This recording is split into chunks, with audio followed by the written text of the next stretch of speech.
तरह के आपके एक्सपीरियंस रहे सावधान इंडिया को लेकर? सबसे पहले तो बहुत ही खुशी की बात है भाई, 4 साल पूरे हो गए हैं आज, और देखते देखते कब गुजर गए ये 4 साल पता नहीं चला। Very happy. सारे जितने दर्शक हैं, सबसे पहले तो उन्हें धन्यवाद भाई, क्योंकि आप नहीं देखते तो फिर हम क्या दिखाते। और दूसरा, congratulations to the whole team, जो टीम चैनल में बैठी है डे 1 से, जिन लोगों ने एक जनरल एंटरटेनमेंट चैनल पर ये क्राइम शो लाने की पहल की और 4 साल से लोगों का इंटरेस्ट बरकरार रखा।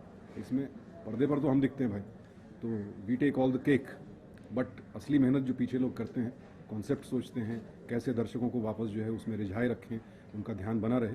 सो congratulations to that team, thank you to that team, and thank you all of you. Journey बड़ी मज़ेदार रही है, बहुत अच्छी रही है, बहुत कुछ सीखा है, बहुत सारे नए प्रशंसक बने, बहुत सारे बच्चे इस प्रोग्राम से जुड़े, जो कई एपिसोड ऐसे भी आते हैं हमारे जहाँ बच्चों को देखना चाहिए, बच्चों के साथ किस तरह की घटनाएं हो सकती हैं, हाउ टू सेव। बहुत सारे इंटरनेट पर जोक्स भी बने हमारे बारे में। सो ये एक जो है आपकी, ओ यस यस यस, वो बोलते हैं लोग कि जब से सावधान इंडिया देखना शुरू किया है, दुनिया से विश्वास उठ गया है।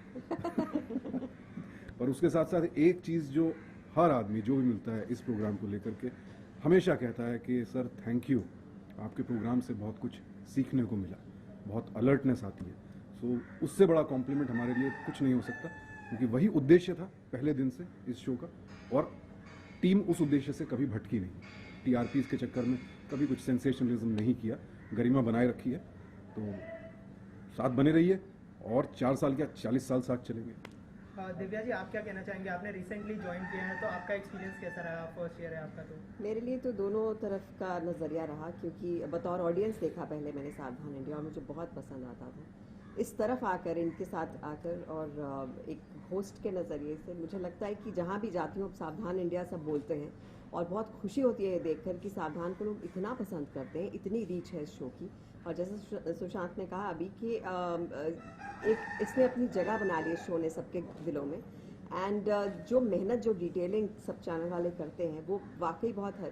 इट्स रियली अप्रिशिएटेड, बिकॉज यहाँ पर प्रोडक्शन हाउसेस कहानियाँ लाते हैं, फिर हम तक आती हैं, फिर कौन सी लानी है, कौन से स्लॉट में डालनी है, फिर कौन सा किसको कहाँ करना है। So it's I think a very difficult process, और उस इंटरेस्ट को 4 साल बनाए रखना और इतने हाई टीआरपीज़ पे जाना और लोगों को अपने साथ हमेशा बांध कर रखना बहुत बड़ा काम है। एंड आई थिंक जिस तरह से सब चल रहे हैं, तो एज ही सेड 4 नहीं 40 और शायद उससे भी ज़्यादा। जी, आप दोनों को शो से अगर बाहर निकले तो किस तरह के कॉम्प्लीमेंट मिले थे अपने जो एंकरिंग के किरदार को लेकर, और शो के बारे में क्या कुछ सुनने को मिला था आपको, अगर शो के बाहर निकल कर देखे तो? बहुत खूबसूरत फीलिंग आती है कि लोग आपकी आवाज़ को, आपके बोलने को बहुत सीरियसली लेते हैं, आप जो कहते हैं उसे बहुत ध्यान से सुनते हैं। जब आप कहते हैं सतर्क रहें, सावधान रहें, तो उसे बहुत सीरियसली लेते हैं, and that I think is a great responsibility first of all. और उस रिस्पॉन्सिबिलिटी को आप निभाते हैं और लोग आपको सुनते हैं, वो एक बहुत बड़ा हाई होता है। एंड आई थिंक इसे इस मुकाम पर रहना एक बहुत खूबसूरत फीलिंग है। सुशांत जी, आप क्या कहना चाहिए? कॉम्प्लीमेंट्स तो बहुत सारे मिलते हैं भाई, जहाँ जाते हैं। आज पहले से एक एक्टर के रूप में पहचान थी, लेकिन आज एक अलग पहचान है, ख़ास सावधान इंडिया की वजह से। और मूछें तो जैसे जैसे शो की टीआरपी बढ़ती गई, मूछों की लेंथ भी बढ़ती गई, दोनों एक दूसरे से जुड़ गए, तो लोग पसंद करते हैं, बोलने का अंदाज़ अच्छा लगता है, दिल से बोलते हैं। जैसा दिव्या ने कहा कि अच्छा तो लगता है, लेकिन साथ में एक बहुत बड़ी रिस्पॉन्सिबिलिटी भी आ जाती है, क्योंकि लोग हमारी बातों को बहुत सीरियसली लेते हैं।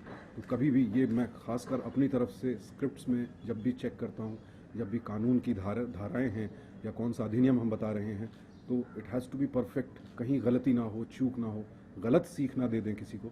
इस जिम्मेदारी का बहुत एहसास रहता है, और कोशिश यही होती है कि कोई भूल ना हो। फिर भी अगर कभी किसी ऑडियंस को लगता है कोई भूल चूक है, कभी कभी फीडबैक भी आता है, नहीं भी आया है तो भाई भूल चूक कोई भी हो, कृपया माफ़ कीजिएगा और बताते रहिएगा, क्योंकि शो आपका है, आप ही के लिए है।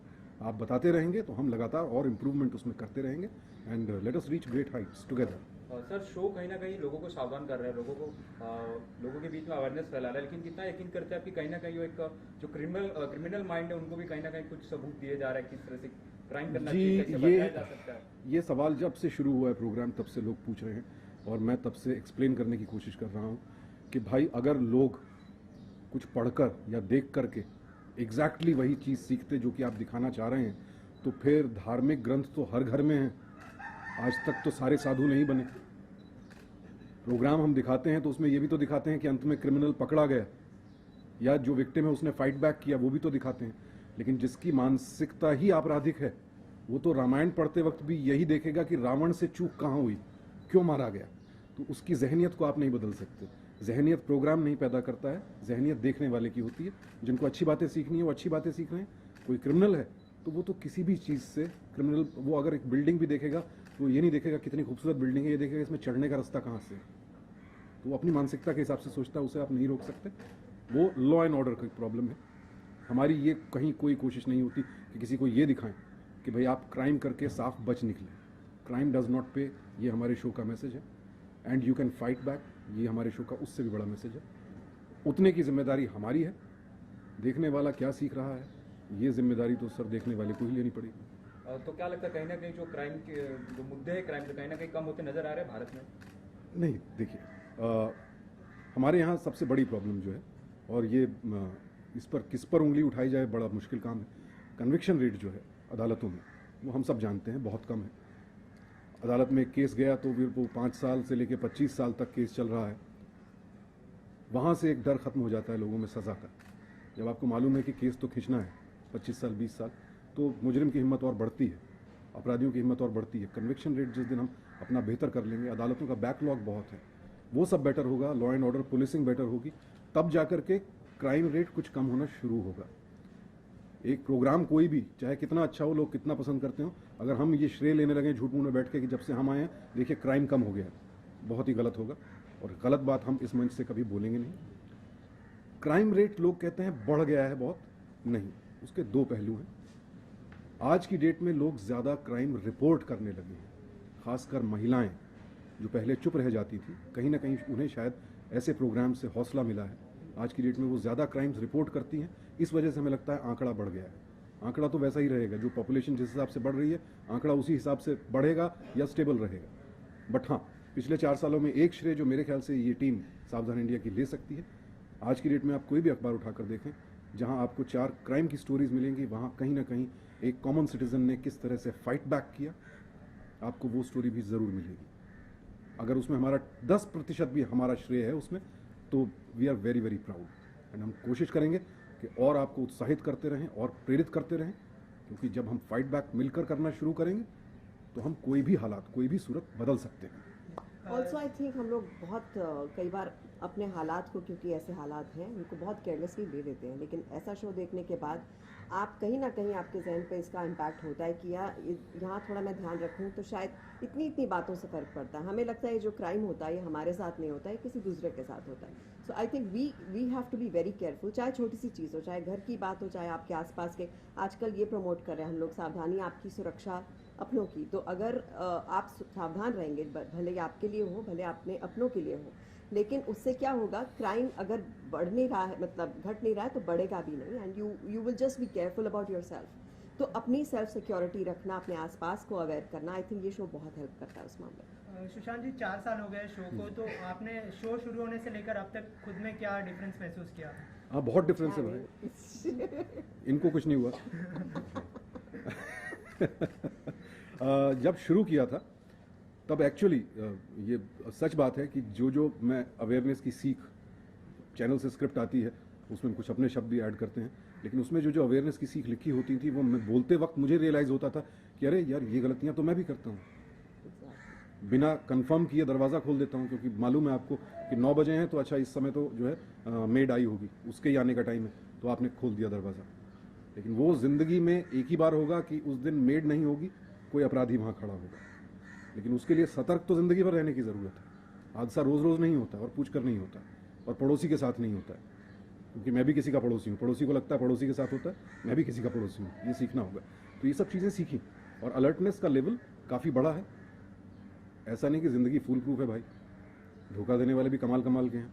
तो बट हाँ, अब जल्दी से भरोसा नहीं करता हूँ किसी पर। जैसा लोगों ने कहा कि किसी पर यकीन नहीं होता, तो अच्छी बात है भाई।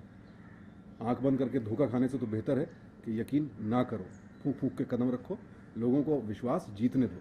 विश्वास कोई ऐसे मिठाई की प्लेट थोड़ी है भाई कि किसी को भी थमा दिया।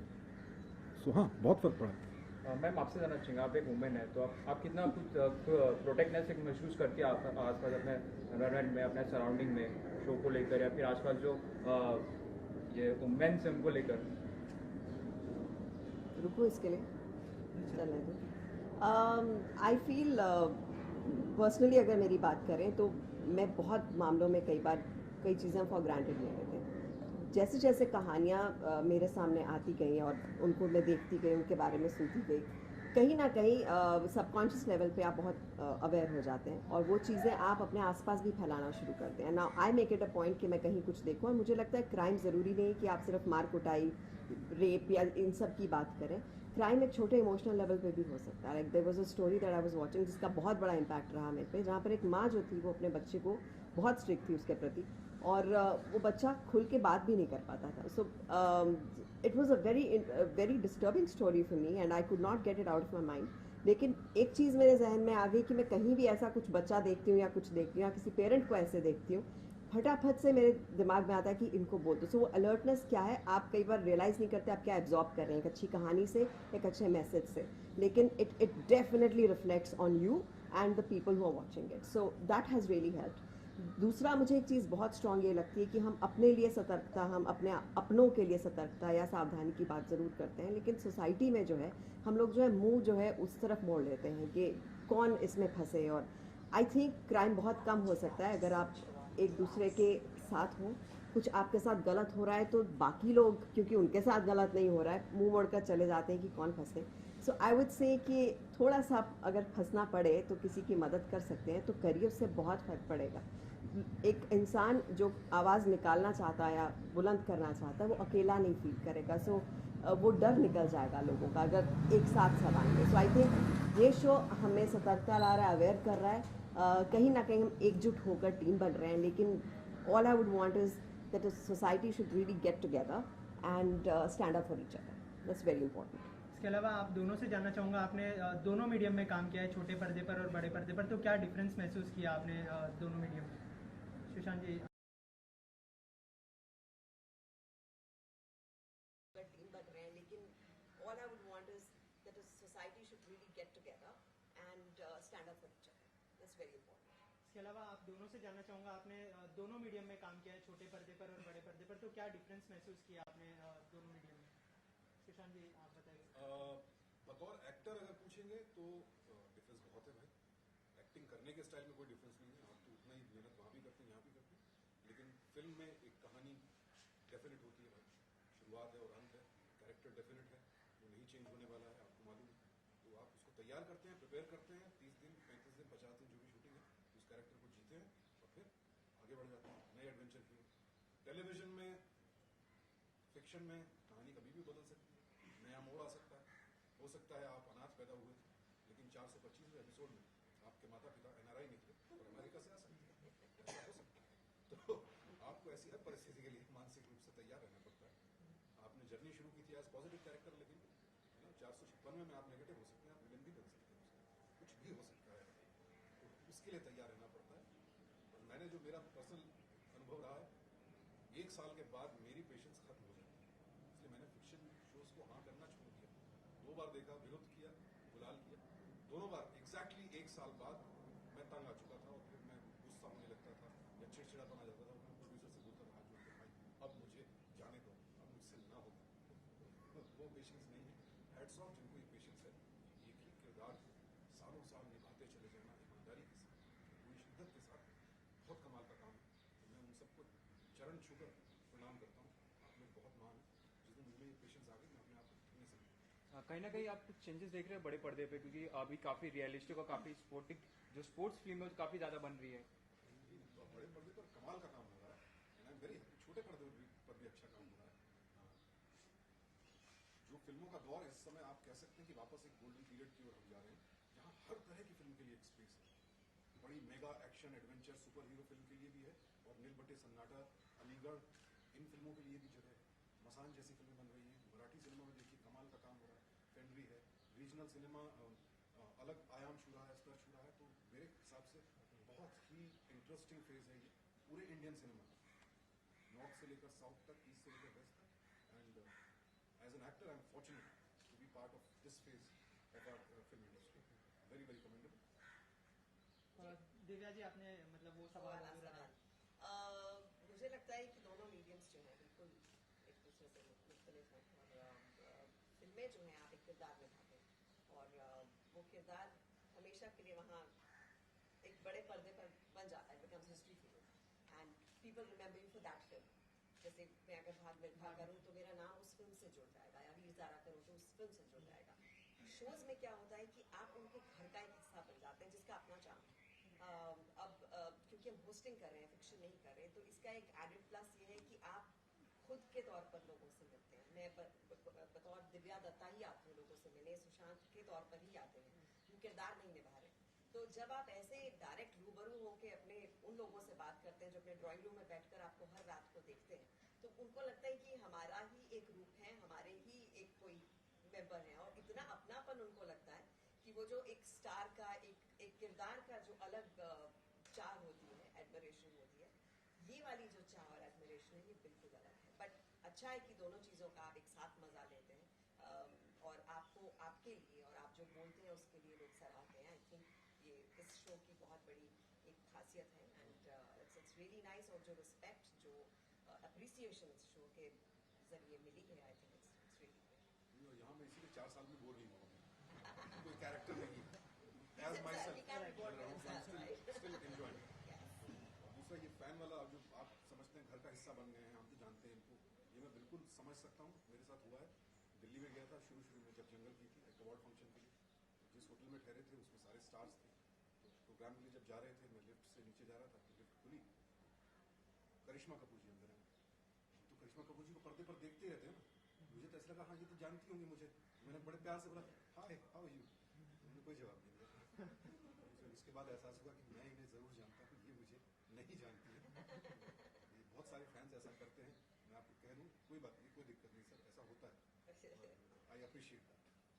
सर कहीं ना कहीं अपने रियल लाइफ में, अपने पर्सनल लाइफ में कोई क्राइम या फिर कोई इंसिडेंट आपने फेस की हो? ऐसा क्राइम तो यार मतलब कोई भी छोटा मोटा कोई भी इंसिडेंट आसपास? छोटा मोटा तो मतलब यार जेब वेब तो कटी है, सबकी कटी है, किसकी नहीं कटी. तो यह आप में से जिसकी जेब नहीं कटी आज तक है? तो हमारी भी कटी है भाई शुरू में. तो लेकिन अभी है कि जब भी भीड़ वाले जगह जा रहा होता हूँ, मैं जो ट्रिक करता हूँ वही आप सुन लीजिए. ये मैं पटवा जो पीछे की जेब से हटा के आगे वाली जेब में रखिए. ये बड़े कमाल की ट्रिक है, याद रखिएगा वरना फंसेंगे आप. तो एक मजेदार किस्सा है जो होते होते रह गया. मैं सुबह मुझे एयरपोर्ट जाना था, 1-1.5 साल पहले की बात. और मैंने एक कंपनी से टैक्सी बुक की थी. उन्होंने एंड टाइम पर उनका जवाब तो था जी आपने तो कैंसिल कर दिया बुकिंग. कब की? अभी अभी. अच्छा मुझे पता नहीं है, कोई बात नहीं. अब मुझे टैक्सी ढूंढनी थी, घर के आसपास कहीं टैक्सी नहीं मिल रही, फ्लाइट के लिए लेट हो रहा है, ड्राइवर साहब भी नहीं थे. मैं गाड़ी लेकर के सिग्नल तक गया, अपनी गाड़ी लेकर के टैक्सी ढूंढने के लिए. एक आदमी ने देखा मुझे परेशान सा, तो आया सर क्या हुआ, क्या प्रॉब्लम है? यार टैक्सी ढूंढ रहा हूँ, एयरपोर्ट जा रहा हूँ.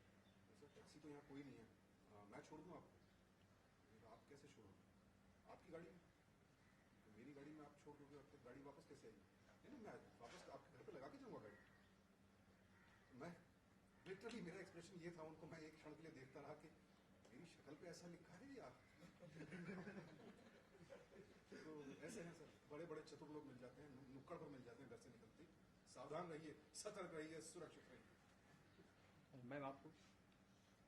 मैंने ईव टीजिंग बहुत फेस की अपने कॉलेज के दिनों में और उसके बाद, लेकिन क्योंकि पंजाबन हूँ तो एक हाथ देना सिखाया भी गया था और आता भी है और शौक भी है. तो ये तीनों चीजें मिल जाती थी साथ में. तो बहुत लड़कों को मैंने थप्पड़ वप्पड़ मारे हुए सड़क पे. लेकिन एक बात है, मेरा सबने साथ बहुत दिया था. मतलब अगर किसी को पकड़ लिया और वो भागने की कोशिश करते थे, सब लोग लेकर आते थे और अच्छे से धुलाई करते थे. विच आई रियली फील कि क्यों किसी को आप मतलब लड़कियां छेड़ के क्या किसी को मिलता है, you become more of a boy. ये मुझे कभी भी नहीं समझ आया, लेकिन ये है एक कॉन्सेप्ट जो चलता है और किसी के ग्रोइंग अप डेज का एक बहुत अहम हिस्सा होता है. लेकिन शायद लड़कियों के लिए भी अपनी सेफ्टी देखना और अपने आप को बचाना ये बहुत ज़रूरी है. इसे हम कई बार ऐसे ही हंसी मजाक में ले लेते हैं, लेकिन बहुत सीरियस इशू है. तो कभी भी अकेले ऐसा ना जाए, जाएं भी तो अपने साथ कुछ ऐसी चीज़ें रखें जिससे आप thank you ma'am, thank you so much. Thank you thank you thank you